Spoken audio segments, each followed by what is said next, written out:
alim no kla lang sok le le sen ri ding di par moi hai khom on chuin nan tril li a hun le ni tung chun bum tel big no ni hai lal pa I hun ro sa chu hi ko vel sing mi khom thi na ni a hun chun at lan san thei no lal pai hun rut lok a hung rung pha ngay chun dam no le na tu lovin mi chen ka chu an ti on sing na ali pang parang in nan chil li mi chen ka chu vung na tui long le re la hai lir thei hai le nan thi voi su nei sing na le azi ngay dan ding a shilok thi no ei nu mam ei nu no ta ni kha chu ei la thi ding ei phal no ta in che ni chu ngay ti mi hau san ba no mi var khom ma thi ding le nia lung chun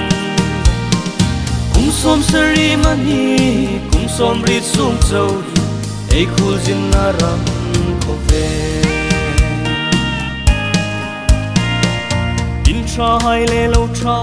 thil tra ei ne ei ti sin khom hun sot mang lovin chen khat thi na hlan mu alim ta hayan num chen khat tin nan nei an cha chen khat ruk chu la le op tu mir hun sa ro relin hai sin khom chen khat chun nan thi san chen khat sir de an ni ditling lo na ram kho ve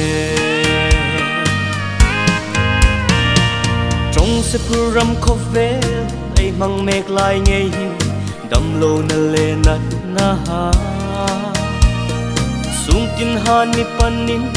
an mi chim bui rok la lung dit in che na lung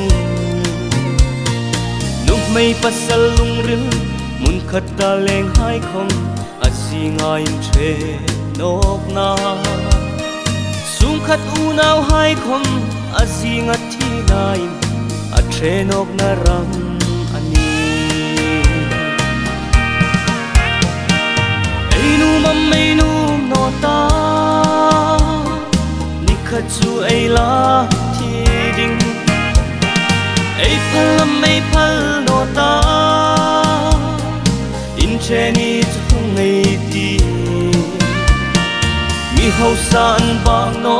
mi var khom man thi ding a hun le ni a lung chun kum som sari mani kum som ri sum chau ei khul jin na ram ko ve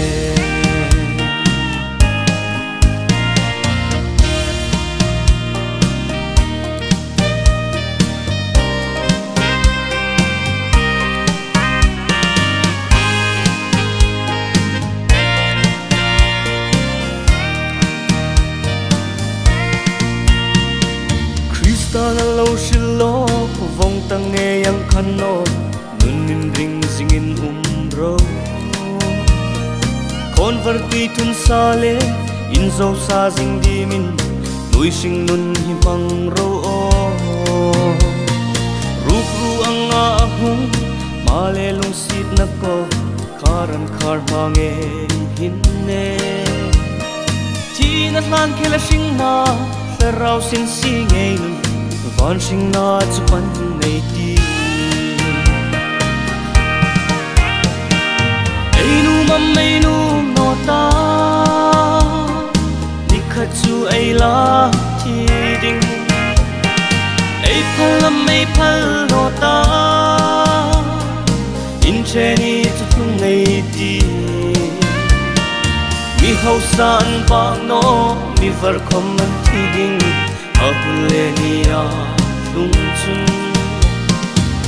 som sari mani kum som rit sung châu hi ei khul jin na ram